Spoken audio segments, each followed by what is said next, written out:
નમસ્કાર મિત્રો, શેરબજાર ગુજરાતી યુટ્યુબ ચેનલમાં તમારા બધાનું સ્વાગત છે। મિત્રો, આજે આપણે એક આઈટી કંપની વિશે વાત કરવાના છે, જેમાં વિદેશી બ્રોકરેજનો દાવો છે કે 7,000 ની પાર આ શેર જઈ શકે છે અને કંપનીએ 3200 કરોડ રૂપિયા ભેગા કરવાની જાહેરાત પણ કરી છે। તો આના વિશે આપણે ડિટેલમાં માહિતી જોઈએ।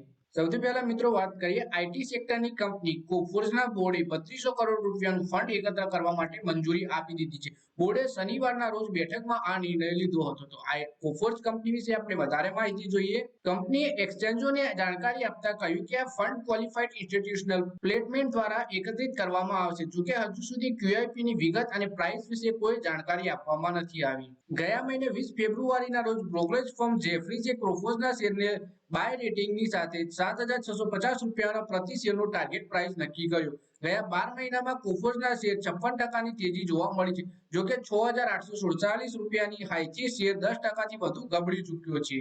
ડિસેમ્બર ક્વાર્ટરના પરિણામો આવ્યા બાદ સીએનબીસી ટીવી 18 સાથે ખાસ વાતચીતમાં કોફોર્જના સુધીર સિંઘે કહ્યું કે કંપની કારોબારી વર્ષ 2024 માટે 13 થી 16% ગ્રોથ ગાઇડન્સ હાંસિલ કરી લેશે। ગયા વર્ષે જૂનમાં કંપનીએ કારોબારી વર્ષ 2028 સુધી $2 અબજ સુધીની આવક માટે રોડ મેપ તૈયાર કરી લીધું છે।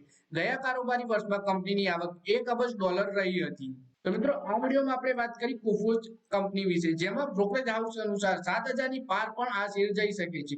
3200 કરોડ રૂપિયા ભેગા કરવાની પણ જાહેરાત કરી છે। તો મિત્રો, આ વિડીયોમાં બસ આટલું જ। હવે મળીએ આવનારા વિડીયોમાં। ત્યાં સુધી વિડીયોમાં લાઈક કરો, કમેન્ટ કરો અને વિડીયો પોતાના મિત્રો સાથે ફેસબુક, ઇન્સ્ટાગ્રામ, વોટ્સએપ બધી જગ્યાએ શેર કરો।